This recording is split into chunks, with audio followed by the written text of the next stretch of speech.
আসসালামু আলাইকুম প্রিয় নবম ও দশম শ্রেণীর শিক্ষার্থীরা, আশা করি তোমরা সবাই ভালো আছো। আজকে পর্বে আমরা 16.4 এর 19 নম্বর যে সৃজনশীল অঙ্কটি রয়েছে সেই 19 নম্বর সৃজনশীল অঙ্কটি সমাধান করে দেব।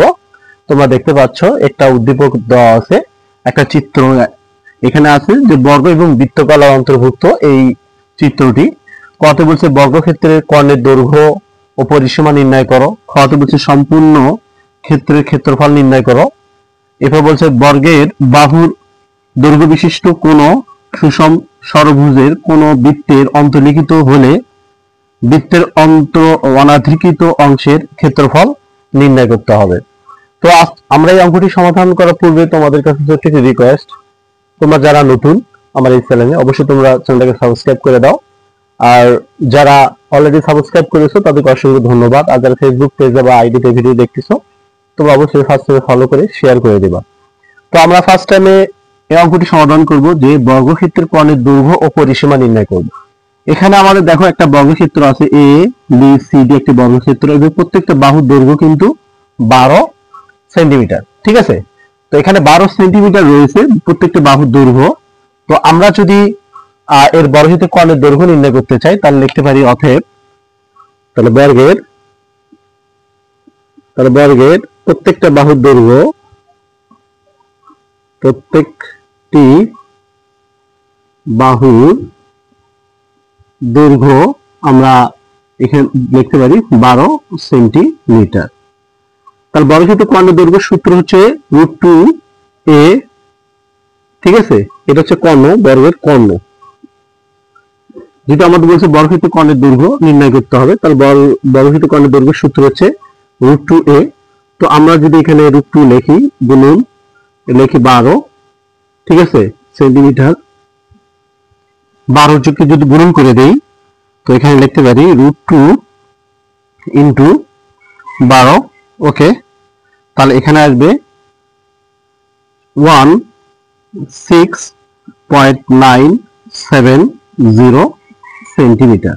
ওকে, প্রশ্নের অ্যান্সার। এরপর বলছে কি যে পরিসীমা নির্ণয় করতে হবে। আমরা জানি বর্গক্ষেত্রের পরিসীমা সূত্র হচ্ছে 4a। তো যদি প্রত্যেকটা বাহুর দৈর্ঘ্য এই সমান 12 সেন্টিমিটার হয় তাহলে আমরা বলতে পারি যে বর্গক্ষেত্রের পরিসীমা 4a। তো 4 ইন্টু এর মান আমরা কি ধরতে পারি 12, তো 4 বাং কত 48 সেন্টিমিটার। তো এটি হচ্ছে আমাদের ক নাম্বার প্রশ্নের অ্যান্সার। তো এখানে দুটো অ্যান্সার হবে, যেহেতু এখানে বলছে বর্গক্ষেত্রের কর্ণের দৈর্ঘ্য আর বর্গক্ষেত্রের পরিসীমা, তো এই জন্য আমরা দুটো অ্যান্সার লিখলাম। ঠিক আছে, আশা করি তোমরা বুঝতে পারছো। এরপর আমরা এখন খ নম্বর অঙ্কটি সমাধান করব। এখানে বলা আছে সম্পূর্ণ ক্ষেত্রের ক্ষেত্রফল নির্ণয় করো। এখানে এ বি সি ডি একটি বর্গক্ষেত্র, এর ক্ষেত্রফল নির্ণয় করতে হবে। এরপর এখানে এ ডি ই এখানে একটা বৃত্ত। ঠিক আছে, তো এ ই ডি এর বৃত্তের ক্ষেত্রফল নির্ণয় করতে হবে। দুটি ক্ষেত্রফল যদি আমরা যোগ করে দিই তাহলে আমাদের প্রশ্নটি সম্পূর্ণ হয়ে যাবে। তো প্রথমে আমরা লিখতে পারি দেওয়া আছে। তো এখানে আমরা লিখতে পারি দেওয়া আছে কেন্দ্র এ বিন্দুতে উৎপন্ন কোণ অর্থাৎ থিটা ইকুয়াল টু 30 ডিগ্রি। তো এখানে আমাদের প্রত্যেকটা বাহুর দৈর্ঘ্য যদি আমরা বলি, এখানে প্রত্যেকটা বাহুর দৈর্ঘ্য যদি 12 মিটার দেওয়া আছে, তো আমরা বৃত্তের ব্যাসার্ধ কিন্তু আমাদের 12 মিটার হবে। ঠিক আছে, তাহলে আমরা লিখতে পারি বৃত্তের ব্যাসার্ধ r সমান 12 সেন্টিমিটার। তাহলে আমরা বৃত্তকলার ক্ষেত্রফলের সূত্র জানি, তাহলে এখানে লিখতে পারি বৃত্তকলার ক্ষেত্রফল। তাহলে ক্ষেত্রফল আমরা লিখতে পারি অর্থাৎ থিটা ভাগ 360 ইন্টু পাই আর স্কয়ার বর্গ সেন্টিমিটার।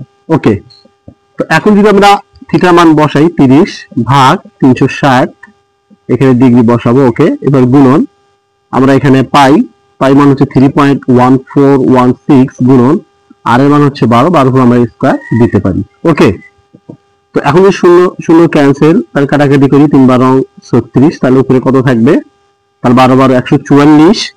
তো 12 144 সাথে আমরা 3.1416 কি করব গুণন করে দেব।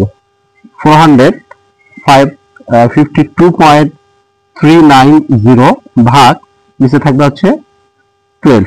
তো এখন যদি এটাকে আমরা 12 দ্বারা ভাগ করি তো 12 দ্বারা যদি আমরা ভাগ করি তাহলে আমাদের অ্যান্সারটা চলে আসবে, অর্থাৎ 37.699। ওকে, এটা হচ্ছে আমাদের বৃত্তকলার ক্ষেত্রফল। তো এরপর আমরা কি করব, এখন বর্গক্ষেত্রের ক্ষেত্রফল বের করব। তাহলে বর্গক্ষেত্রের এক বাহু, তাহলে ক্ষেত্রফলটা কি হবে, তাহলে ক্ষেত্রফল হবে a স্কয়ার, অর্থাৎ 12 কে আমরা স্কয়ার দিয়ে দিতে পারি, তাহলে বর্গ সেন্টিমিটার। তো 12 বার 100 কত, 44। তাহলে আমাদের দুটো ক্ষেত্রফল বের হলো, একটা হচ্ছে 37.69 আর একটা হচ্ছে 144। তো এইটা যদি আমরা যোগ করে দেই তাহলে আমাদের প্রশ্নের সঠিক অ্যান্সার হয়ে যাবে। তো তাহলে আমরা বলতে পারি মোট ক্ষেত্রফল, অর্থাৎ সম্পূর্ণ ক্ষেত্রফল বা মোট ক্ষেত্রফল, তাহলে এখানে কত আসছে, 144টা আগে দেই। ওকে, এরপর প্লাস এখানে আছে 37.699, এটা যোগ করে দিলে আমাদের কি হয়ে যাবে, অ্যান্সার হয়ে যাবে। ঠিক আছে, এখানে বর্গ সেন্টিমিটার। তো এখন আমরা যোগ করে দেই। ওকে, তার যোগ 144, তাহলে এখানে হচ্ছে 181.699। তো এটি হচ্ছে আমাদের প্রশ্নের সঠিক অ্যান্সার। তো আশা করি তোমরা বুঝতে পারছো ভিডিওটি। এবং যেহেতু আমাদের খতে বলছে সম্পূর্ণ ক্ষেত্রে ক্ষেত্রফল নির্ণয় করো, তো আমরা যেহেতু বৃত্তকলা ক্ষেত্র, তো আমরা বৃত্তকলা এ ডি ই এর ক্ষেত্রফল নির্ণয় করলাম 37.69। ঠিক আছে, এরপর যেহেতু এখানে আছে বর্গক্ষেত্র, বর্গক্ষেত্রে এক বাহু দৈর্ঘ্য 12, তাহলে ক্ষেত্রফল হবে বর্গ স্কয়ার। তো এই দুটো যোগ করলাম, আমাদের অ্যান্সার হয়ে গেল। তো এখন আমরা গ নম্বর অঙ্কটি সমাধান করব। গ নম্বর অঙ্কে বলা আছে যে বর্গের বাহুর দৈর্ঘ্য বিশিষ্ট কোন সুষম ষড়ভুজের কোন বৃত্তের অন্তর্লিখিত হলে বৃত্তের অনাদৃত অংশের ক্ষেত্রফল আমাদেরকে নির্ণয় করতে হবে। ফার্স্ট টাইমে আমাদেরকে সুষম যে ষড়ভুজ রয়েছে তার ক্ষেত্রফল নির্ণয় করতে হবে। এরপর যে বৃত্ত রয়েছে অর্থাৎ বৃত্তের ক্ষেত্রফল আমাদেরকে নির্ণয় করতে হবে। তো এই দুটা ক্ষেত্রফলের মধ্যে থেকে যদি আমরা বিয়োগ করে দেই, অর্থাৎ সুষম যে ষড়ভুজের থেকে আমরা বৃত্তের ক্ষেত্রফল বিয়োগ করলেই আমাদের অ্যান্সারটা হয়ে যাবে। তো আমরা ফার্স্টে লিখতে পারি যে সুষম ষড়ভুজের বাহুর দৈর্ঘ্য a সমান 12 সেন্টিমিটার। তাহলে সুষম ষড়ভুজের বাহুর সংখ্যা কত হবে, তাহলে বাহুর সংখ্যা, যেহেতু এখানে সুষম ষড়ভুজ অর্থাৎ 6টা, তাহলে এর মান হবে কত, 6টি। তাহলে সুষম ষড়ভুজের আমাদের ক্ষেত্রফলের সূত্রটা জানতে হবে।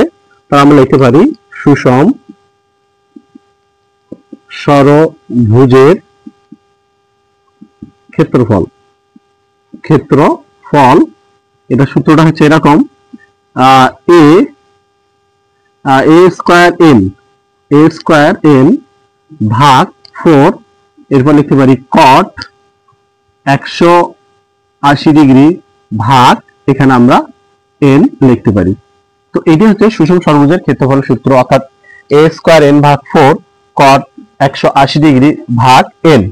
তো এখন যদি আমরা মানগুলো বসাই, তো এর মান কত আছে 12, তো আমরা 12 কে স্কয়ার দিতে পারি, ইনটু n এর মান কত, যেহেতু n এর মান 6, তো আমরা এখানে 6 বসাবো, এরপর ভাগ 4, এরপর লিখতে পারি এখানে cot, আমরা যদি 180 কে যদি ভাগ করি, n এর মান যেহেতু 6, তো 6 দ্বারা আমরা ভাগ করব। ওকে, তাহলে কত, 12 বার 144 ইনটু, এরপর কত আছে 6 ভাগ 4, এরপর আমরা যদি কাটাকাটি করি তাহলে এখানে থাকবে cot 318 অর্থাৎ 30 ডিগ্রি। ওকে, এখন আমরা যে কাজটা করব, অর্থাৎ 144 সাথে 6 গুণন করে 4 দ্বারা ভাগ করব। তাহলে এখানে আমরা লিখতে পারি, তো 144 গুণন 6 থেকে আমরা 4 দ্বারা কি করতে পারি, ভাগ করতে পারি। তাহলে এখানে আসবে 216, এরপর গুণন cot 30 ডিগ্রি মান কত, cot 30 ডিগ্রি মান হচ্ছে √3।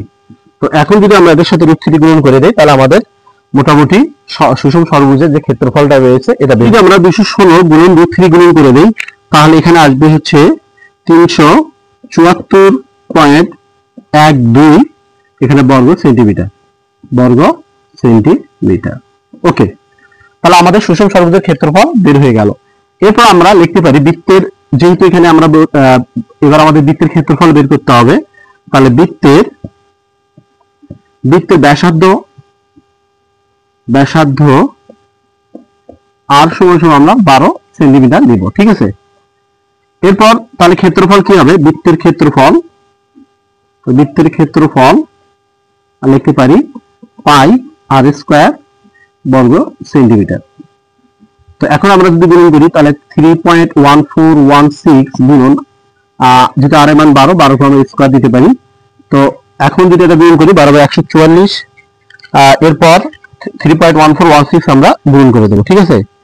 তো গুণন 3.1416, তো এখানে আসলো হচ্ছে 452 পয়েন্ট আসবে হচ্ছে 3 অর্থাৎ 39। ওকে, তো এই যে আমাদের দুটা ক্ষেত্রফল বের হলো, তাহলে অনাধিকৃত অংশের ক্ষেত্রফল আমরা এখন বের করতে পারবো। তো এখানে লিখতে পারি ঠিক আছে, অনাধিকৃত অংশের ক্ষেত্রফল। তো এখন শুধু আমরা বিয়োগ করবো তাই হয়ে যাবে, ঠিক আছে। তো এখানে কত আসে 452.39, এরপর বিয়োগ করব আমরা 374.12 ব্র্যাকেট দেব, এখানে বর্গ সেন্টিমিটার। তাহলে আমাদের অ্যান্সারটা কিন্তু চলে আসবে, ঠিক আছে। আমরা কি করলাম, অর্থাৎ বৃত্তের যে ক্ষেত্রফল রয়েছে, বৃত্তের ক্ষেত্রফল থেকে আমরা সুষম ষড়ভুজের যে ক্ষেত্রফল আমরা বিয়োগ করে দেব, তাহলে কিন্তু আমাদের অ্যান্সারটা হয়ে যাবে। তো এখন লিখতে পারি 378.27 বর্গ সেন্টিমিটার, বর্গ সেন্টিমিটার। তাহলে এটা হচ্ছে আমাদের অনাধিকৃত অংশের ক্ষেত্রফল, অর্থাৎ 78.27 সেন্টিমিটার। তো আশা করি তোমরা বুঝতে পারছো ভিডিওটি। আর অঙ্কটি যদি ভালো লাগে তো অবশ্যই তোমরা সাবস্ক্রাইব করো, সামান্য উপকার হয়ে থাকলে। আর যদি না বুঝে থাকো তোমরা আরেকবার অঙ্কটি দেখো রিপিট করে, যেহেতু এখানে বলছে বর্গের বাহু দৈর্ঘ্য বিশিষ্ট, বর্গের বাহু দৈর্ঘ্য হচ্ছে 12কে তোমাদেরকে কেন্দ্র করে সবকিছু ধরতে হবে। এরপর হচ্ছে কিন্তু সুষম ষড়ভুজ, তাহলে সুষম ষড়ভুজের বাহুর দৈর্ঘ্য যদি 12 সেন্টিমিটার হয়, তাহলে সুষম ষড়ভুজের বাহুর সংখ্যা হবে কয়টা, 6টা, তোমরা জানো। অষ্টভুজ হলে তাহলে মানে বাহুর সংখ্যা হবে 8টা, এভাবে ষষ্ঠ হলে 7টা, 6টা হলে মানে ষড়ভুজ হলে 6টা, এরকম আর কি। এরপর আমার সুষম ষড়ভুজের ক্ষেত্রফল a স্কয়ার n ভাগ 4 cot 180 ভাগ কত n। তো n এর মান যেহেতু যে কটা বাহু সংখ্যা থাকবে সেটা বসাতে হবে। তো এইভাবে আমরা সুষম ষড়ভুজের ক্ষেত্রফল বের করলাম। এরপর বৃত্তের ব্যাসার্ধ, যেহেতু বলছে এখানে বৃত্তের অনাধিকৃত অংশ, মানে বৃত্তের যে বাকি যে অংশগুলো আছে, তাহলে অবশ্যই বৃত্তের ক্ষেত্রফল আমাদের বের করতে হবে। বৃত্তের ব্যাসার্ধ r, তাহলে বৃত্তের ক্ষেত্রফল পাই r স্কয়ার, তাহলে আমরা বের করলাম 452.39। তাহলে অনাধিকৃত অংশের ক্ষেত্রফল কি হয়ে যাবে, 452 থেকে আমরা কি করব, এই যে 374 পয়েন্ট সামথিং যদি আমরা বিয়োগ করে দিই, তাহলে আমাদের সঠিক অ্যান্সারটা বের হয়ে গেল। তো যদি ভালো লাগে অবশ্যই তোমরা সাবস্ক্রাইব করো। আজকে এই পর্যন্ত, আল্লাহ হাফেজ।